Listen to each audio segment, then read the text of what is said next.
اب یہ سورہ مبارکہ آ گئی سورۃ الحجرات۔ میں ابتدا میں عرض کر چکا ہوں کہ اس کی حیثیت ایک ضمیمے کی ہے، جوڑا ہے سورہ فتح اور سورہ محمد، اور وہ بالکل اپنے اس کے ترتیب کے اعتبار سے بالکل صحیح جوڑا ہے۔ یہ در حقیقت سمجھیے کہ سورہ فتح کی چند آیات کی مزید وضاحت ہے۔ مثلا سورہ فتح میں ہم نے یہ پڑھا تھا بھلے تعزروہ و توقروہ، اللہ کے رسول کی تعظیم، توقیر، ان کی مدد، ان کی نصرت، یہ تمہارے لیے لازم ہے۔ پھر ہم نے ابھی پڑھا اہل ایمان کے لیے تمہیں رحم دل ہونا چاہیے، اہل ایمان کے لیے تمہارا طرز عمل جو ہے وہ بہت ہمدردانہ، نیک، بھلائی کا، خیر خواہانہ ہونا چاہیے۔ یہ ساری چیزیں جو ہے اس میں اب سامنے آ رہی ہیں۔ اور دوسرے یہ کہ یہ جو اب دین کے غلبے کی جد و جہد ہے، اس کے لیے جہاد کی اہمیت کیا ہے دین کے اندر، اس کی اصل حیثیت کیا ہے، اس کو بھی اس سورہ مبارکہ میں واضح کیا گیا۔ تو سورہ حجرات کل 18 آیات ہے، 2 رکوعوں پر مشتمل ہے، لیکن جیسا کہ میں نے عرض کیا تھا مسلمانوں کی جو اجتماعی زندگی، معاشرتی زندگی ہونی چاہیے، مسلمانوں کا مسلمانوں کے ساتھ کیسا سلوک ہونا چاہیے، مسلمانوں کا کیا رویہ ہونا چاہیے محمد الرسول اللہ صلی اللہ علیہ وسلم کے ساتھ، اور پھر یہ کہ اسلامی ریاست کی بنیاد کیا ہے، دستوری بنیاد کیا ہے، اور اس کی اصل میں اساس جو ہے وہ کس چیز پر قائم ہے، یہ ساری چیزیں اس سورہ مبارکہ میں بیان ہوئی ہیں۔ بسم اللہ الرحمن الرحیم، یا ایھا الذین آمنوا لا تقدموا بین یدی اللہ ورسولہ واتقوا اللہ ان اللہ سمیع علیم۔ اہل ایمان مت آگے بڑھو اللہ اور اس کے رسول سے، اور اللہ کا تقوی اختیار کرو، اللہ سب کچھ سننے والا ہے، سب کچھ جاننے والا ہے۔ یہ پہلی آیت جو ہے یہ گویا کہ ہر اسلامی ریاست کی دفعہ نمبر 1 ہے، یا ہم یہ کہہ سکتے ہیں دفعہ نمبر 1 تو یہ ہو کہ یہاں حاکمیت اللہ کی ہے، لیکن حاکمیت اللہ کی کیسے یہاں پر ہوگی؟ تنفیذ یہ ہے کہ اللہ اور اس کے رسول نے جو حدود قائم کر دی ان سے تجاوز نہیں ہوگا۔ چنانچہ یہ دفعہ ہمارے ہر دستور میں موجود رہی ہے، no legislation will be done repugnant to the Quran and the Sunnah, یہ موجود ہے، لیکن ایک ہاتھ سے یہ دفعہ یعنی اسلام ڈال کر اور دوسرے ہاتھ سے نکال لیا گیا۔ ایک آئیڈیولوجیکل کونسل بنا دی گئی ہے، وہ غور کرتی رہے گی، کوئی قانون کوئی خلاف ہے اگر اسلام کے تو وہ رپورٹ پیش کرتی رہے گی، سال بسال رپورٹیں آتی رہیں گی، کوئی لازم نہیں ہے دستور کی روح سے کہ ان کی دی ہوئی رپورٹ پر عمل بھی ہوگا، لہذا وہ الماریوں پر الماریاں بھرتی رہی۔ کام ہوا ہے، محنتیں ہوئی ہیں، کوششیں ہوئی ہیں، ان میں ایک بڑی اچھی محنت ہوئی تھی جو اقتصادیات کے بارے میں ہوئی تھی کہ سود کے بغیر کیسی بینکنگ کا نظام قائم کیا جائے، اس میں بڑی محنت ہوئی ہے، لیکن دستور میں کوئی گارنٹی نہیں ہے کہ اس آئیڈیولوجیکل کونسل کی کوئی سفارشات لازماً وہ ان کی تنفیذ بھی ہوگی۔ تو معلوم ہوا کہ وہ بس ایک ایکسرسائز ان فیوٹیلٹی ہے اکثر و بیشتر۔ تو فرمایا پہلی بات تو یہ طے کر لو کہ اللہ کا حکم اور اس کے رسول کا حکم، کتاب اور سنت، no legislation can be done here repugnant to the book of Allah Quran and the Sunnah of the prophet صلی اللہ علیہ وسلم۔ یہ ہے اصل الاصول، یہ ہے دفعہ کہ اس دفعہ سے اب یہ ریاست اسلامی بن گئی کہ جو بھی لیجسلیٹو باڈی آپ بنائیں، اسے آپ پارلیمنٹ کہیں، اسے مجلس ملی کہیں، اسے آپ کانگریس جو کہیں، اس کی لیجسلیٹو اتھارٹی جو ہے وہ لمیٹڈ ہے، limited by the injunctions of the Quran and the Sunnah. اس دائرے کے اندر اندر وہ قانون سازی کر سکتے ہیں، اس لیے کہ اس دائرے کے اندر اندر جو کچھ ہے وہ مباح ہے، اور مباح کے اندر آپ اکثریت کے ساتھ فیصلہ کر لیجئے۔ کسی دعوت میں آپ کر رہے ہیں، مہمان بلا رہے ہیں، اس میں مشروب کون سا سرو کیا جائے، اس میں روح افزا شربت پلایا جائے یا کوئی 7 اپ پلایا جائے یا کیا کیا جائے، اب اس کو اب وہ بھی مباح ہے، وہ بھی مباح ہے، اب کثرت رائے سے فیصلہ کر لیجیے۔ لیکن کثرت رائے کیا 100% رائے بھی اللہ کے کسی حکم میں ترمیم نہیں کر سکتی، وہ تو دائرہ ہے، اس دائرے کے اندر اندر رہنا ہے، جس کو کہ ایک حدیث سے حضور نے بہت عمدگی سے واضح کیا ہے۔ آپ نے فرمایا مثل المومن کا مثل الفرس فی عقیقتہ، مومن کی مثال ایسی ہے جیسے کہ گھوڑا جو بندھا ہوا ہے کھوٹے کے ساتھ۔ ظاہر بات ہے مومن میں جو اللہ کو مانتا ہے تو اللہ کے حکم سے بندھ گیا، رسول کو مانتا ہے رسول کے فرمان سے بندھ گیا، قرآن کو مانتا ہے تو قرآن کے احکام سے بندھ گیا۔ تو ایک آدمی وہ ہے مادر پدر آزاد ہے، نہ اللہ کو جانے نہ رسول کو جانے نہ کسی آسمانی ہدایت کو مانے، وہ جو چاہے قانون بنائے، وہ سوڈمی کو بھی جائز قرار دے دیں، ہومو سیکسولیٹی کو بھی جائز قرار دے دیں، 2 مردوں کی شادی کو جائز قرار دے دیں، لیگل سٹیٹس دے دیں، ان کی مرضی ہے جو چاہے کریں، لیکن مسلمان تو پابند ہوتا ہے۔ تو پہلی یہ آیت جو ہے انتہائی اہم ہے، اور گویا کہ اس کی ترجمانی ہے جو پاکستان کے دستور میں وہ الفاظ لکھے ہوئے ہیں، no legislation can be done here repugnant to the Quran and Sunnah. یا ایھا الذین آمنوا لا تقدموا بین یدی اللہ ورسولہ واتقوا اللہ ان اللہ سمیع علیم۔ اس کے بعد جو آ رہی ہیں 4 آیتیں، یہ خاص طور پر حضور کے ساتھ کیا طرز عمل ہونا چاہیے. دستوری بنیاد اسلامی ریاست کی یہ آ گئی، اللہ اور اس کے رسول کے احکام کی اطاعت، لیکن ایک ہماری ثقافت، ہماری تہذیب، ہمارے کلچر کی ایک بنیاد ہے، اور وہ بنیاد کیا ہے؟ حضور کی تعظیم، حضور سے محبت، حضور کے نقش قدم کی پیروی، آپ کے سرتابی نہ کرنا، آپ کے آواز کے مقابلے میں اپنی آواز بلند نہ کرنا. اب یہ آرام یہ ہے، وہ توقروہ ہو و تعذروہ ہو، یہ گویا کہ اس کی شرح ہے. یا ایھا الذین آمنوا لا ترفعوا اصواتکم فوق صوت النبی، اہل ایمان اپنی آواز کبھی بلند نہ کرنا نبی کی آواز پر. ولا تجهروا له بالقول كجهر بعضکم لبعض، اور جس طرح تم آپس میں بلند آواز سے ایک دوسرے سے بات کر لیتے ہو، ایسی حرکت کوئی نبی کے ساتھ نہ کر بیٹھنا. ان تحبط اعمالکم، مبادا تمہارے سارے اعمال حبط ہو جائیں. تم سمجھو گے میں نے کوئی گناہ کبیرہ تو نہیں کیا ہے، میں نے چوری نہیں کی، ڈاکہ نہیں ڈالا، زنا نہیں کیا، کچھ نہیں کیا، لیکن نہیں، گستاخانہ طرز عمل نبی کی شان میں یہ تمہارے سارے کاموں کو حق کر دے گا، اکارت کر دے گا. وانتم لا تشعرون، تمہیں پتہ بھی نہیں چلے گا. ان الذين يغضون اصواتهم عند رسول الله اولئك الذين امتحن الله قلوبهم للتقوى. ایک چیز کو منفی انداز میں بھی کہا، اب یہ کہ مثبت انداز میں، شاباش دینے کے انداز میں. بے شک وہ لوگ جو اپنی آوازیں پست رکھتے ہیں رسول اللہ کے سامنے، یہی وہ لوگ ہیں کہ جن کے دلوں کو اللہ نے چن لیا ہے، امتحان کر کے، جانچ پرکھ کر چن لیا ہے، اختیار کر لیا ہے تقویٰ کے لیے. اب ان کے دلوں میں اللہ تعالیٰ تقویٰ زیادہ سے زیادہ پیدا کر دے گا. لہم مغفرۃ واجر عظیم، ان کے لیے مغفرت ہے اور بہت بڑا اجر ہے. ان الذین ینادونک من وراء الحجرات اکثرهم لا یعقلون. یہ بھی ایک سوء ادب تھا، اور یہ ویسے بھی عام معاشرت کے اعتبار سے بھی سوء ادب ہے. وہ لوگ آتے تھے بدو باہر سے، اب حضور کا اپنے معمولات تھے، کس وقت آپ کو برآمد ہونا ہے اپنے حجرے سے، اور وہ باہر سے کھڑے ہو گئے، یا محمد اخرج علینا، آئیے ذرا باہر تشریف لائیے. فرمایا ان الذین ینادونک من وراء الحجرات، بے شک وہ لوگ جو آپ کو پکارتے ہیں دیواروں کے پیچھے سے، حجرات کے باہر سے، اکثرهم لا یعقلون، ان میں سے اکثر وہ ہے جو عقل نہیں رکھتے. ولو انہم صبروا، اگر وہ صبر کرتے حتی تخرج الیہم، کہ آپ خود برآمد ہوتے اپنی حجرے سے، تشریف لاتے باہر، لکان خیر لہم، یہ ان کے حق میں بہت بہتر تھا. واللہ غفور الرحیم، اللہ غفور اور رحیم ہے. یہ انہوں نے جان بوجھ کے گستاخی نہیں کی، یہ صرف بدو ہوتے تھے، اور ظاہر بات ہے وہ مہذب لوگ نہیں تھے. اس حوالے سے ان کے ہاں جو بھی تھا، اور عرب کا بدو وہ تو یوں سمجھیے کہ بہت ہی زیادہ ان آداب وغیرہ سے بہت ناواقف، بہت دور. تو اس لیے ان کا کہ اگرچہ انہوں نے کی ہے یہ زیادتی، لیکن اللہ غفور ہے اور رحیم ہے، بخشنے والا ہے، آئندہ اس کا اعادہ نہ ہو. اس کے بعد 8 احکام آ رہے ہیں مسلمان معاشرے کو مضبوط اور مربوط رکھنے کے لیے. اس لیے کہ اقامت دین کی جد و جہد، غلبہ دین کی جد و جہد، اگر یہ جماعت مضبوط نہیں ہے، مستحکم نہیں ہے، مربوط نہیں ہے، تو ظاہر بات ہے جد و جہد کمزور ہوگی. اور اس کے اندر رکھنے کہاں سے پیدا ہو سکتے ہیں؟ 2 بڑے حکم اور 6 چھوٹے حکم. ویسے وہ چھوٹے کس وجہ سے کہہ رہا ہوں وہ بھی میں آپ سے عرض کر دوں گا. اس لیے کہ وہ ایک آیت میں 3 جمع کیے، اور یہاں پہلے جو 2 بڑے حکم آ رہے ہیں ان کے لیے مستقل آیات نازل ہوئی. بڑے احکام میں سے پہلا کیا ہے؟ یا ایھا الذین آمنوا ان جاءکم فاسق بنبأ فتبینوا ان تصیبوا قوما بجہالۃ فتصبحوا علی ما فعلتم نادمین.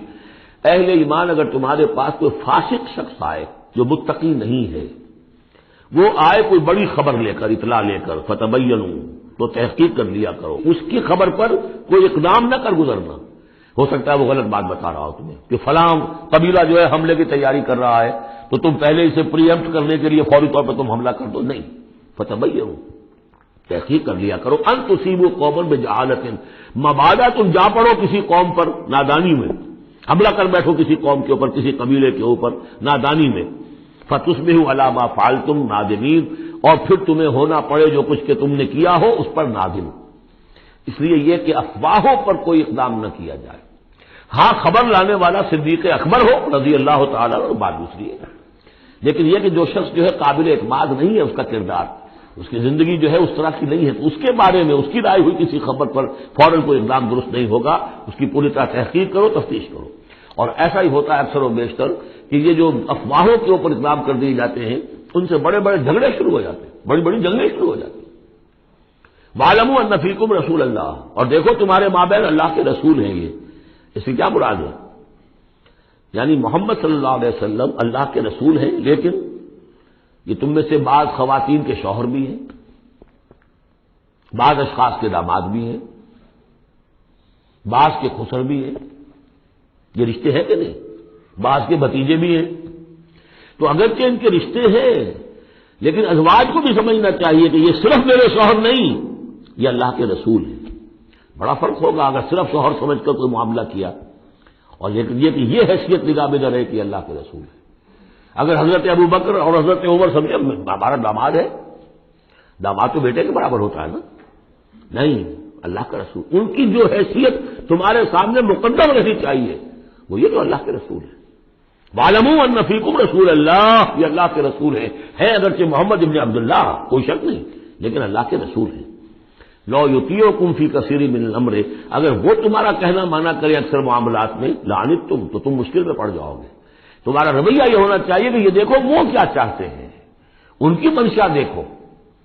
وَلَٰكِنَّ اللَّهَ حَبَّبَ إِلَيْكُمُ الْإِيمَانَ، لیکن اے محمد کے ساتھیوں، اے صحابہ رسول، اللہ نے تو تمہارے نزدیک ایمان کو بہت محبوب بنا دیا ہے۔ وَزَيَّنَهُ فِي قُلُوبِكُمْ، اسے تمہارے قلوب کے اندر کھبا دیا ہے۔ وَكَرَّهَ إِلَيْكُمُ الْكُفْرَ وَالْفُسُوقَ وَالْعِصْيَانَ، اور بہت ہی تمہارے نزدیک ناپسندیدہ بنا دیا ہے کفر کو بھی اور فسق کو بھی اور نافرمانی کو بھی۔ یہ صحابہ کرام کی شان میں بہت بڑی آیت ہے جو نازل ہوئی ہے قرآن میں۔ وَلَٰكِنَّ اللَّهَ حَبَّبَ إِلَيْكُمُ الْإِيمَانَ وَزَيَّنَهُ فِي قُلُوبِكُمْ وَكَرَّهَ إِلَيْكُمُ الْكُفْرَ وَالْفُسُوقَ وَالْعِصْيَانَ أُولَٰئِكَ هُمُ الرَّاشِدُونَ، یقیناً یہی لوگ ہیں جو صحیح راستے پر ہیں اور جو سعادت مند ہیں اور جو آخری کامیابی کو حاصل کریں گے۔ فضلا من اللہ ونعمہ، اور یہ فضل ہے اللہ کی طرف سے، انعام ہے اس کا اور احسان ہے۔ واللہ علیم الحکیم، اللہ ہر چیز کا علم رکھنے والا اور کمال حکمت والا ہے۔ اب دوسرا حکم آ رہا ہے، وَإِن طَائِفَتَانِ مِنَ الْمُؤْمِنِينَ اقْتَتَلُوا، آخر اہل ایمان بھی انسان ہیں، جھگڑا ہو سکتا ہے، اختلاف ہوگا، اختلاف سخت ہو جائے جھگڑا ہو جائے گا، جھگڑا سخت ہو جائے قتال بھی ہو جائے گا۔ آخر حضرت علی اور حضرت عائشہ کے مابین جنگ ہوئی کہ نہیں؟ حضرت علی اور امیر معاویہ کے درمیان جنگ ہوئی کہ نہیں؟ یہ کون ہے؟ کس کو اب کہہ دیں گے کافر؟ معاذ اللہ ثم معاذ اللہ۔ تو فرمایا وَإِن طَائِفَتَانِ مِنَ الْمُؤْمِنِينَ اقْتَتَلُوا، اگر اہل ایمان میں سے دو گروہ لڑ پڑیں، فَأَصْلِحُوا بَيْنَهُمَا، تو اب عام معاشرے کو یہ سمجھنا چاہیے سب لوگوں کو کہ وہ یہ نہ سمجھے کہ ہم سے کیا ہے آپس میں نبٹ لیں، نہیں، ان کے درمیان صلح کراؤ، تمہارا فرض ہے، یہ اجتماعی فریضہ ہے، صلح کراؤ۔ فَأَصْلِحُوا بَيْنَهُمَا، انڈیفرنس ہمیں کیا تعلق؟ غلط، اس لیے کہ یہ جو رکھنا پڑ رہا ہے یہ اسلامی معاشرے کا رکھنا مسلمانوں کی مجموعی قوت کو کمزور کرنے کا سبب بنے گا، اور مسلمانوں کی قوت کمزور ہوتی ہے تو اللہ کے دین کے غلبے کی جدوجہد کمزور پڑ رہی ہے۔ لہذا فرض سمجھو، اصلحوا بینہما، ان کے درمیان صلح کراؤ۔ فإن بغت إحداہما علی الأخری، پھر اگر ان میں سے ایک دوسرے پر زیادتی کرے، صلح کی پابندی نہیں کر رہا، صلح کرا دی گئی پھر بھی وہ زیادتی کر رہا، فقاتلوا التی تبغی، اب جنگ کرو اس سے جو زیادتی کرنے والا ہے۔ اب یہ دو فریقوں کے درمیان نہیں رہا معاملہ، اب ایک فریق گویا کہ پوری مسلم جماعت کو، پورے مسلم معاشرے کو، پوری ملت اسلامی کو وہ للکار رہا، چیلنج کر رہا ہے، تو اب ان سے جنگ کرو، حتی تفیء الی امر اللہ، یہاں تک کہ وہ لوٹ آئے اللہ کے حکم کی طرف، صلح کی جو بھی شرائط تھی ان کو دوبارہ قبول کر لے۔ فإن فات، پھر اگر وہ لوٹ آئے، فاصلحوا بینہما، پھر ان کے مابین دوبارہ صلح کرا دو، بالعدل، انصاف کے ساتھ، واقسطوا، اور دیکھنا انصاف کا دامن ہاتھ سے نہ چھوڑنا، انصاف کرو، اس لیے کہ اب ہو سکتا ہے کہ اس دوسرے فریق پر تم کو زیادتی کر بیٹھو، اس لیے کہ اب اس سے تم بھی لڑے ہو، لڑ کر تم نے اسے مجبور کیا ہے کہ وہ صلح کی پابندی کرے، تو اب بھی اس پر کوئی زیادتی نہ ہو جائے۔ واقسطوا ان اللہ یحب المقسطین، اللہ تعالیٰ انصاف کرنے والوں کو محبوب رکھتا ہے۔ یہ تو دو بڑے بڑے حکم ہو گئے۔ اب ایک آیت میں 3 حکم اور دوسری میں پھر 3 حکم، یہ چھوٹے چھوٹے انفرادی سطح کے اوپر یا برادریوں کی سطح کے اوپر یا جماعتوں کے اندر جس طرح کے بڑے بڑے چیزیں پیدا ہو جاتی ہیں، بعض چیزیں معمولی نظر آتی ہیں لیکن اس سے دلوں کے اندر زخم پڑ جاتے ہیں۔ انما المؤمنون اخوۃ فاصلحوا بین اخویکم، یہ تو اسی کے ساتھ آ گئی۔ یقیناً تمام اہل ایمان جو ہے وہ آپس میں بھائی بھائی ہے، بس اپنے دو بھائیوں کے درمیان صلح کرا دیا کرو، واتقوا اللہ، اللہ کا تقوی اختیار کرو، لعلکم ترحمون، تاکہ تم پر رحم کیا جائے۔ اب وہ آ رہی ہیں 2 آیتیں، یا ایھا الذین آمنوا لا یسخر قوم من قوم عسى ان یکونوا خیرا منهم ولا نساء من نساء عسى ان یکن خیرا منهن، اہل ایمان تم میں سے کوئی گروہ دوسرے گروہ کا مذاق نہ اڑائے، تمسخر نہ کرے، ہو سکتا ہے کہ وہ ان سے بہتر ہوں۔ جن کا تم مذاق اڑا رہے ہو، کسی ایک برائی کو دیکھا ہے تم نے، کسی ایک عیب کو دیکھا ہے، اس کی ناک چھوٹی ہے، اس کا کان چھوٹا ہے، اس کا فلاں یہ ہے، اس کا یہ ہے، تو تم نے تو کوئی عیب دیکھا ہے ظاہری، ہو سکتا ہے دل میں اس کے تقویٰ تم سے 10 گنا زیادہ ہو، اللہ کی محبت اور اللہ کے رسول کی محبت تم سے 1000 گنا زیادہ ہو، تو تمہیں کیا پتا، تم نے تو ایک چیز دیکھی ہے۔ اسی طرح عورتیں دوسری عورتوں کا مذاق نہ اڑائیں، عسیٰ ان یکن خیرا منہن، ہو سکتا ہے کہ وہ جن کا مذاق اڑایا جا رہا ہے وہ اللہ کی نگاہوں میں بہتر ہو ان سے جو مذاق اڑا رہی ہیں۔ ایک حکم تو ہو گیا تمسخر نہ ہو۔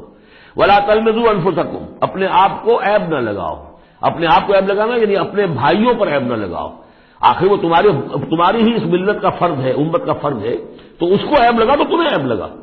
اس لیے فرمایا بہت ہی بلیغ الفاظ ہے، ولا تلمزوا انفسکم ولا تنابزوا بالالقاب، اور لوگوں کے چڑانے والے نام نہ رکھ لیا کرو۔ کسی جماعت کا نام کچھ اور ہے، اس کو چڑانے کے لیے نام کچھ اور رکھ لیا گیا ہے، یا اور کسی فرد کے لیے، کسی گروہ کے لیے، تو یہ جو ہے ایک دوسرے کے اوپر اس طریقے سے ڈال دینا اور نام ان کے اوپر کہ جو ان کو پسندیدہ نہیں ہے، یہ 3 کام ہو گئے، ایک آیت میں روکا گیا۔ اس کی وجہ سے اکثر ایسا ہوتا ہے، کبھی ایک دوست آپ کا، آپ ایک خاص قسم کا مذاق اس سے کر رہے ہیں یا کسی لفظ سے اس کو چھیڑتے ہیں، 100 دفعہ وہ سن لیتا ہے، کوئی اثر نہیں ہوتا، کسی وقت عجیب کیفیت ہوتی ہے اس کی کہ اس کے دل میں جا کر زخم کی طرح لگ جاتا ہے اور پھر وہ دل کا رشتہ ٹوٹ جاتا ہے، اور ایک ایسی جو ہے اس کے اندر گرہ پڑ جاتی ہے، پھر کھولے نہیں کھل سکتی۔ لہذا محتاط رہو۔ بئس الاسم الفسوق بعد الایمان، ایمان کے بعد تو برائی کا نام بھی برا ہے، کیوں ان چیزوں میں جا رہے ہو؟ تمہیں تو ایمان کو سمجھنا چاہیے کہ اللہ نے تمہیں اتنی بڑی فضیلت دی ہے، تو ان گندگیوں کی طرف جو ہے تم متوجہ ہی نہ ہو۔ ومن لم یتوب فاولئک هم الظالمون، اور جو باز نہیں آئیں گے تو وہی ہے کہ جو ظالم ہے اللہ کی نگاہ میں۔ تو ترغیب بھی ہے، تشویق بھی ہے، سمجھانے کا انداز بھی ہے، اور ڈانٹ ڈپٹ بھی ہے۔ باز نہیں آؤ گے تو اللہ کی نگاہ میں پھر تم ظالم ہو۔ اگلی آیت میں پھر 3 چیزیں، وہ پہلی 3 چیزیں روح در روح ہوتی ہیں آمنے سامنے، اور یہ 3 چیزیں وہ ہیں جو غیب میں ہوتی ہیں، پیٹھ پیچھے ہوتی ہیں۔ یا ایھا الذین آمنوا اجتنبوا کثیرا من الظن ان بعض الظن اثم، اہل ایمان زیادہ ظن کرنے سے بچو، خام خواہ گمان بٹھا لینا کسی کے بارے میں، جب تک کہ کوئی بات ظاہر نہ ہو جائے، کسی کی طرف سے کوئی روش یا رویہ یا کوئی اقدام جو ہے واضح طور پر سامنے نہ آ جائے، اپنے دل میں خام خواہ کوئی اس کے بارے میں جس کو ہم کہتے ہیں سوء ظن پیدا کر لینا، ان بعض الظن اثم، بعض ظن جو ہے وہ تو گناہ کے درجے تک پہنچ جائیں گے، اس لیے کہ تم نے اپنے دل میں بات بٹھا لی ہے، حالانکہ اس میں وہ شے ہے ہی نہیں، لہٰذا یہ تمہاری طرف سے گویا کہ ایک تہمت ہو رہی ہے اس کے اوپر، قلبی طور پر تو تہمت ہو گئی۔ ولا تجسسوا، اور دوسری بات یہ ہے کہ ایک دوسرے کے حالات کی ٹوہ میں نہ رہو۔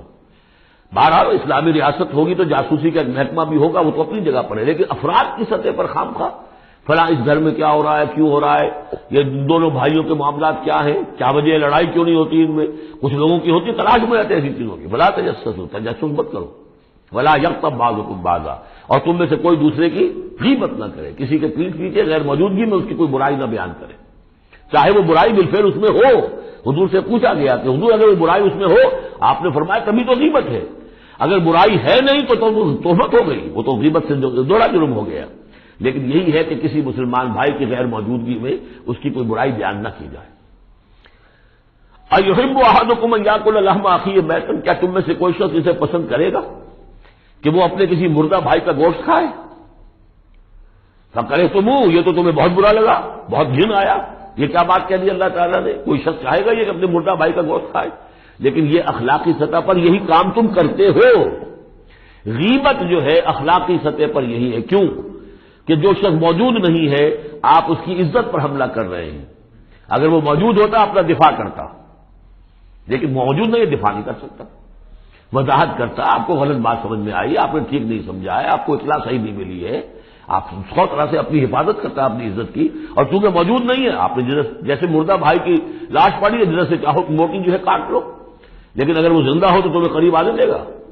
یہی ہے مثال۔ ایحب احدکم ان یاکل لحم اخیہ میتا فکرہتموہ فاتقوا اللہ ان اللہ تواب الرحیم، اور اللہ کا تقوی اختیار کرو، اللہ تواب ہے، توبہ کا بہت قبول فرمانے والا، اور رحیم ہے، بہت رحم فرمانے والا۔ تیسرا حصہ اس سورہ مبارکہ کا جو آ رہا ہے یہ عظیم ترین مضامین پر مشتمل ہے۔ ابھی تک معاملہ سارا یا ایھا الذین آمنوا یا ایھا الذین آمنوا یا ایھا الذین آمنوا، آپ نے دیکھا یہ یوں سمجھیے کہ 12 آیات میں 5 مرتبہ یا ایھا الذین آمنوا آ چکا ہے، اور ہم نے دیکھا مکی صورتیں اتنی لمبی جو ہے یا ایھا الذین آمنوا کا صیغہ وہاں ہے ہی نہیں، لیکن یہ آیت آ رہی ہے یا ایھا الناس،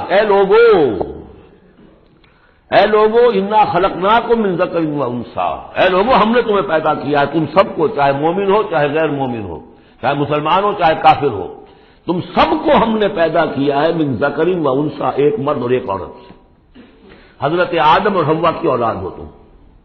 وجعلناکم شعوبا وقبائل لتعارفوا، اور ہم نے تمہیں بنا دیا ہے، قوموں میں تقسیم کر دیا اور قبیلوں میں، تاکہ ایک دوسرے کو پہچانو۔ یہ رنگ کا فرق، نسل کا فرق اور یہ شکل و شباہت کا فرق، یہ جو بھی انسان کے نقوش ہیں ان کا فرق، زبانوں کا فرق، یہ قوموں اور قبیلوں میں جو فرق اور امتیاز انہوں نے ڈالا ہے تاکہ پہچان سکو۔ سارے انسان ایک ہی رنگ کے، ایک ہی شکل و صورت کے، ایک ہی معلوم ہوتا کہ سانچہ ہے فیکٹری کا، اسی میں سے سب بنے چلے آ رہے ہیں، ایک ہی زبان بولتے تو پہچانتے کیسے ایک دوسرے کو؟ یہ سارا ہے صرف پہچان کے لیے، یہ نہیں ہے کہ فلاں نسل اعلیٰ ہے، فلاں گھٹیا ہے، فلاں اونچی ہے، فلاں نیچی ہے۔ جیسا کہ آپ نے خطبہ دیا تھا، جو آخری خطبہ ہے حجۃ الوداع کا، لا فضل لعربی علی عجمی ولا لعجمی علی عربی ولا لاحمر علی اسود ولا لاسود علی احمر الا بالتقوی۔ کسی عربی کو، کسی عرب کو عجمی پر کوئی فضیلت نہیں، کسی عجمی کو کسی عرب پر کوئی فضیلت نہیں، کسی سرخ رو کو کسی سیاہ فام پر کوئی فضیلت نہیں، کسی سیاہ فام کو کسی سرخ رو پر کوئی فضیلت نہیں۔ ہاں فضیلت ہے تو تقوی کی بنیاد پر ہے۔ ایچ جی ویلز نے اپنی history of a concise history of the world میں یہ میسج کوٹ کر کے لکھا کہ اگرچہ اس سے پہلے بھی تاریخ انسانی میں human fraternity, equality and freedom, انسانی حریت و اخوت و مساوات کے واس تو بہت کہے گئے، لیکن یہ ہے کہ تاریخ انسانی میں یہ ماننا پڑتا ہے کہ پہلی مرتبہ ان اصولوں پر بالفعل ایک معاشرہ قائم کیا محمد نے صلی اللہ علیہ وسلم۔ حالانکہ دشمن ہے، اس نے حضور کی سیرت پر حملے کیے ہیں بالکل وہی اسی طرح کے جیسے رشدی نے کیے ہیں۔ رشدی نے ذرا انداز اور زیادہ گھناؤنا استعمال کیا ہے کیونکہ وہ تو فکشن اس نے ایک طور سے بنائی ہے، لیکن اس نے وہ تاریخ لکھ رہا تھا تو اس طرح کا انداز تو نہیں ہے، لیکن باتیں وہی کہیں۔ اس کے باوجود کس بات کو ماننے پر مجبور ہو گیا کہ واقعہ یہ ہے کہ محمد نے، وہ تو رسول اللہ تو نہیں مانتا، کہ یہ ماننا پڑتا ہے کہ پہلی مرتبہ for the first time in history ہی established a society based on these principles of human fraternity, equality and freedom. اگرچہ جو تازہ ایڈیشن ہے اس کتاب کا concise history of the world, اس میں سے یہ پیسج نکال دیا، اب تو ایڈیٹرز اور ہیں، البتہ پرانا ایڈیشن کہیں یونیورسٹی سے لیجیے، لائبریری سے، اور وہاں سے آپ کو وہ مل جائے گا پیسے۔ یا ایھا الناس انا خلقناکم من ذکر و انثی وجعلناکم شعوبا وقبائل لتعارفوا، یہ تعارف کے لیے، ان اکرمکم عند اللہ اتقاکم، یقیناً تم میں سب سے زیادہ باعزت اللہ کے نزدیک وہ ہے جو سب سے بڑھ کر متقی ہے۔ ان اللہ علیم خبیر، یقیناً اللہ تعالیٰ سب کو جاننے والا اور باخبر ہے۔ قالت الاعراب آمنا، اب ایک اور بہت اہم بات آ گئی۔ اسلامی معاشرہ اور اسلامی ریاست کی جو شہریت ہے اس کی بنیاد کیا ہے؟ ایمان یا اسلام؟ ایمان تو دل میں ہے، چھپی ہوئی شے ہے، ویریفائبل نہیں ہے یا نہیں ہے، کیسے معلوم ہوگا؟ دنیا میں جو آپ کو قانون بنانا ہے، دنیا میں جو معاشرہ بنانا ہے، دنیا میں جو ریاست بنانی ہے، اس میں کون شامل ہوگا؟ اس کی ساری بنیاد اسلام پر ہے، ایمان پر نہیں ہے۔ لیکن آخرت میں سارا دار و مدار ایمان پر ہے، اسلام پر نہیں ہے۔ آپ جو ہے یہاں کی، ابھی سینسس ہوگا آپ کے ملک میں، آپ مسلم لکھا ہوا ہے آپ کے کھانے میں مسلم، لیکن یہ کہ اس کی بنا پر اللہ کے ہاں چھوٹ نہیں ہو جائے گی، اللہ دیکھے گا ایمان بھی تھا کہ نہیں۔ ان اللہ لا ينظر الى صورکم ولا الى اموالکم ولکن ينظر الى قلوبکم واعمالکم، اللہ تمہاری صورتوں اور اموال کو نہیں دیکھتا، تمہارے دلوں اور اعمال کو دیکھتا ہے۔ تو یہ جو ایمان اور اسلام کا فرق ہے، اسلامی ریاست اسلامی معاشرے کی اس بحث میں اہم ترین ہے۔ اس کی بنیاد ایمان پر نہیں ہے، اسلام پر ہے۔ اس کے لیے بیان کیا کیا؟ قالت الاعراب آمنا، یہ بدو کہہ رہے ہیں ہم ایمان لے آئے۔ قل لم تؤمنوا، اے نبی ان سے کہہ دیجئے تم ہرگز ایمان نہیں لائے ہو۔ لم تؤمنوا ہے، یہ نفی جہاد باللم ہو رہی ہے، پہلے مضارع پر لم لا کر تاکید ہو جاتی ہے۔ ما آمنتم نہیں، لم تؤمنوا، تم ہرگز ایمان نہیں لائے ہو، ولکن قولوا اسلمنا، یوں کہو کہ ہم اسلام لے آئے ہیں، ہم مسلمان ہو گئے، ہم نے اطاعت قبول کر لی۔ وَلَمَّا يَدْخُلِ الْإِيمَانُ فِي قُلُوبِكُمْ، ابھی تک ایمان تمہارے دلوں میں داخل نہیں ہوا۔ وَإِن تُطِيعُوا اللَّهَ وَرَسُولَهُ، لیکن اگر تم اللہ اور اس کے رسول کی اطاعت کرتے رہو گے، لَا يَلِدْكُم مِّنْ أَعْمَالِكُمْ شَيْئًا، اللہ تعالیٰ تمہارے اعمال میں سے کوئی کمی نہیں کرے گا۔ ان اللہ غفور الرحیم، اللہ غفور الرحیم ہے۔ یعنی قانون تو یہی بنتا ہے، اصول تو یہ بنتا ہے، جب تک ایمان دل میں نہ ہو تو کسی کا کوئی عمل قبول نہ ہو۔ لیکن اللہ غفور ہے، رحیم ہے، اس کی شان غفاری اور اس کی شان رحیمی کے صدقے سے اللہ نے تمہیں یہ رعایت دی ہے کہ اگر نفاق نہ ہو، چاہے ایمان ابھی دل کے اندر راسخ نہیں ہے، لیکن اللہ اور اس کے رسول کی اطاعت کرتے رہو، اگرچہ یہ اطاعت ہوگی total obedience, partial obedience is no obedience, it has to be total. ادخلوا فی السلم کافہ، اسلام میں بھی جزوی داخلہ جو ہے قبول نہیں ہے، پورا کا پورا ہم تل سموچے. لیکن بہرحال اسلام تو یہ ہے. اب اگر تم جاننا چاہو کہ مومن کسے کہتے ہیں تو سن لو، اس کی ڈیفینیشن یہ آ گئی. اب یہ میں نے سورہ انفال کے دوران بھی اس کو وضاحت کیا تھا کہ اس کے دو حصے جو اس ڈیفینیشن کے، سورہ انفال میں دوسری آیت، دوسری تیسری، اور ادھر آخری سے پہلی آیت جو ہے اس میں ان کو دونوں کو علیحدہ کر دیا گیا. یہ ہے گویا کہ comprehensive definition of a Muslim, of a Mu'min. Who is a Mu'min? إِنَّمَا الْمُؤْمِنُونَ الَّذِينَ آمَنُوا بِاللَّهِ وَرَسُولِهِ ثُمَّ لَمْ يَرْتَابُوا. مومن تو بس صرف وہ ہے جو ایمان لائے اللہ پر اور اس کے رسول پر، پھر شک میں ہرگز نہیں پڑے. لم يرتابوا، پھر وہی جہاد میں لم، ہرگز کوئی شک نہیں پیدا کیا، یعنی یقین بن گیا، ایمان دل کے اندر راسخ ہو گیا. جیسے کہ فرمایا صحابہ کرام کے بارے میں، وَلَٰكِنَّ اللَّهَ حَبَّبَ إِلَيْكُمُ الْإِيمَانَ وَزَيَّنَهُ فِي قُلُوبِكُمْ. تمہارے دلوں میں کھبا دیا اس نے. جب تک ایمان دل میں داخل نہیں ہوا، دل میں راسخ نہیں ہوا، صرف زبان پر ہے آمنت باللہ وملائکتہ وکتبہ ورسلہ، یہ اسلام ہے. بنی الاسلام علی خمس، اس میں یقین قلبی شامل نہیں ہے. شہادت اللہ الہ الا اللہ وان محمد رسول اللہ، زبان سے گواہی کہ اللہ کے سوا کوئی معبود نہیں اور محمد اللہ کے رسول ہے. وإقام الصلاۃ وإیتاء الزکوٰۃ وصوم رمضان وحج البیت. اس لیے کہ ایمان ذرا کسی اور شے کا نام ہے. وہ ایمان کیا ہے؟ اس کے دو حصے کر دیے. اب یہ اس شہادت سے نیچے یقین قلبی والی بات ایڈ ہو جائے اور ادھر عمل میں جہاد ایڈ ہو جائے تو 7 چیزیں ہوں گی تو اب یہ مومن شمار ہوگا. 5 چیزیں تو اسلام وہ تو ہونی ہے.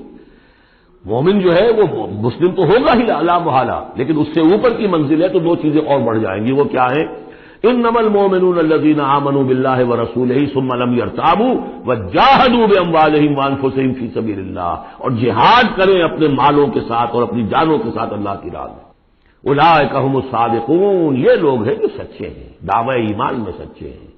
کہنا آسان ہے آمنت باللہ وملائکتہ وکتبہ، لیکن واقعتاً ایمان ہے یا نہیں اس کا جائزہ لے لو. جیسا کہ میں نے عرض کیا، باطل کے نظام کے تحت زندگی گزارتے ہوئے اگر اس کو ذہن قبول کیا ہوا ہے، اس کی چاکری کر رہے ہیں، اسی کی خدمت کر رہے ہیں اور اپنی توانائیاں صرف کر رہے ہیں اسی نظام کے تحت پھلنے اور پھیلنے اور پھولنے میں، زیادہ کمائیں، زیادہ بڑے گھر میں رہیں، زیادہ شاندار محل ہو، زیادہ ہماری کار لمبی ہو، ہمارا یہ ہو، ہمارا وہ ہو، سارا دن رات اور سارا خون پسینہ اسی کام کے لیے ہوا، وہ مومن نہیں ہو سکتا. غلبہ باطل کے تحت انڈر پروٹیسٹ رہنا پڑے گا. ایسے رہنا ہوگا جیسے کہ جیل میں انسان رہتا ہے. الدنیا سجن المومن و جنت الکافر.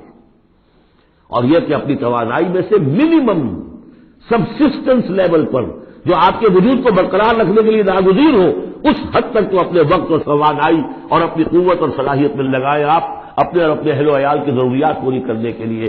باقی سارا وقت، ساری صلاحیت، ساری قوت اللہ کے دین کو غالب کرنے کی جدوجہد، نظام باطل کو جڑ سے اکھیڑ کر پھینک کر اور اللہ کے دین کو قائم کرنے کی جدوجہد. اگر یہ نہیں ہے، اگر یہ نہیں تو بابا پھر سب کہانیاں ہیں. پھر یہ اسلام کا دعویٰ ہے. اسلام تو ہے، مانے تم دنیا میں تم مسلمان عورت سے شادی کر سکتے ہو، مسلمان باپ کی وراثت تمہیں مل جائے گی، قانونی حقوق سارے تمہارے مسلمانوں کے ہوں گے، اسلامی ریاست میں تم مکمل شہری شمار ہو جاؤ گے، لیکن مومن شمار نہیں ہوگے اللہ کے ہاں. قالت الاعراب، یہ آیات تو ایسی ہیں کہ یہ یاد کر لیجیے آج کی رات. قالت الاعراب آمنا قل لم تؤمنوا ولكن قولوا اسلمنا. معلوم ہوا علیحدہ کر دیا ہے، بالکل واحد مقام ہے یہ قرآن مجید کا جس میں اسلام اور ایمان کو یوں کر دیا علیحدہ.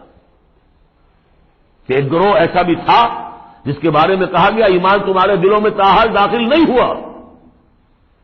البتہ اس آیت سے بعض لوگوں کو یہ مغالطہ ہو جاتا ہے کہ یہ منافقین کی بات نہیں ہے. یہ منافقین کا تو کوئی عمل قبول نہیں اللہ کے ہاں. یہاں کہا جا رہا ہے کہ اگر تم اللہ اور اس کے رسول کی اطاعت کرتے رہو گے اللہ تمہارے اعمال میں کوئی کمی نہیں کرے گا. تاریخی پس منظر سمجھ لیجئے، جب اللہ تعالیٰ نے عرب میں حضور کو غلبہ عطا کر دیا، اذا جاء نصر اللہ والفتح ورأیت الناس يدخلون فی دین اللہ افواجا. اب ظاہر بات ہے کہ تمام قبائل کے اندر بیٹھ کر مشورے ہوئے. It's no use continuing resistance. اب تو بہرحال فیصلہ الفتح محمد کو ہو گئی ہے، اب ہم مقابلہ نہیں کر سکتے، کوئی اور راستہ نہیں، جاؤ اور جا کر وفد بھیجو اور اطاعت قبول کر لو اور اسلام قبول کر لو۔ تو وہ اطاعت بھی تھی اسلامی ریاست کی، ساتھ ہی اسلام قبول کرنا بھی تھا کہ ہم نے مان لیا جی، اس لیے کہ وہاں سے تو الٹیمیٹم آ چکا تھا جو سورہ توبہ میں ہم پڑھ چکے ہیں کہ یہ صرف 4 مہینے کی مہلت ہے، اس کے بعد اگر تم ایمان نہ لائے تو فیضل صدق الاشہر الحرم فاقتلوا المشرکین حیث وجدتموہم، تو اس کے بعد ایمان لانا ان کے لیے لازم تھا اگر رہنا عرب کے اندر۔ لیکن یہ کہ ان میں 3 طرح کے لوگ تھے، ایسے بھی یقیناً تھے جو خلوص دل سے ایمان لائے، ایسے بھی لوگ تھے جو دھوکہ دینے کے لیے ایمان لائے، جان بچانے کے لیے۔ یہ 2 ہو گئی ویلیوز، پازیٹو اور نیگیٹو۔ بیچ میں پازیٹو اور نیگیٹو کے مابین ایک 0 لیول آتا ہے۔ 0 لیول وہ تھا کہ دل میں نہ دھوکے کی نیت ہے، نہ حقیقتاً ایمان دل میں پیدا ہوا ہے، لیکن اسلام لے آئے، ٹھیک ہے ہم تیار ہیں۔ وہ ہے جن کا ذکر کیا جا رہا ہے۔ قالت الاعراب آمنا قل لم تؤمنوا ولكن قولوا اسلمنا، تم یہ کہو کہ ہم اسلام لے آئے ہیں۔ ولما يدخل الايمان في قلوبكم، ابھی تک ایمان تمہارے دلوں میں داخل نہیں ہوا۔ وَإِن تُطِيعُوا اللَّهَ وَرَسُولَهُ لَا يَلِدْكُم مِّنْ أَعْمَالِكُمْ شَيْئًا، اگر اللہ اور اس کے رسول کی اطاعت کرتے رہو گے اللہ تمہارے عمل میں سے کچھ بھی گھٹائے گا نہیں، کم نہیں کرے گا، بلکہ آگے چل کر یہ بات واضح ہو جائے گی کہ اگر اللہ اور اس کے رسول کی اطاعت کرتے رہو گے تو ایمان بھی تمہارے دلوں میں پیدا ہو جائے گا۔ اس لیے کہ ایمان سے عمل صالح پیدا ہوتا ہے اور عمل صالح سے بھی ایمان پیدا ہوتا ہے۔ لیکن اگر تم جاننا چاہو تو دل میں یہ امنگ پیدا ہو جائے، اللہ کرے کہ ہم میں سے ہر شخص کے دل میں یہ آج ارادہ اور امنگ پیدا ہو جائے، اور یہ وہ آرزو پیدا ہو جائے جس کے اوپر علامہ اقبال نے جو کہا ہے کہ آرزو اول تو پیدا ہو نہیں سکتی کہیں اور، ہو جائے تو مر جاتی ہے یا رہتی ہے خام۔ یہ آرزو کہ مجھے مومن رہنا ہے، جینا ہے، مرنا ہے، یہ آرزو اول تو پیدا مشکل سے ہوتی ہے، اور ہو جائے تو معاشرہ اس کو غذا نہیں دیتا، ہر 4 طرف سے اس کے خلاف آپ پر دباؤ پڑنا شروع، دماغ خراب ہو گیا، پاگل ہو گیا، پیرٹک ہے، یہ اپنا کیریئر چھوڑ رہا ہے، یہ اپنا کاروبار برباد کر رہا ہے، وہ فلاں یہ کر رہا ہے۔ تو ماحول جو ہے، ماحول میں آکسیجن نہ ہو تو پودا کیسے پروان چڑھے گا؟ تو اس لیے بہت مشکل کام ہے، الا یہ کہ خلوص نیت اور عزم مصمم ہو تو اللہ تعالیٰ کی طرف سے خصوصی توفیق اور تحصیل ہوتی ہے۔ تو آج آپ اس کو سامنے رکھ کر دل میں یہ آرزو لے کر اٹھیے کہ یہ ایمان اس ڈیفینیشن پر ہمیں پورے اترنا ہے۔ وہ ڈیفینیشن کیا ہے؟ انما المؤمنون الذين آمنوا بالله ورسوله ثم لم يرتابوا وجاهدوا باموالهم وانفسهم في سبيل الله اولئك هم الصادقون۔ اس آیت کے شروع اور آخر دونوں میں اسلوب حصر ہے۔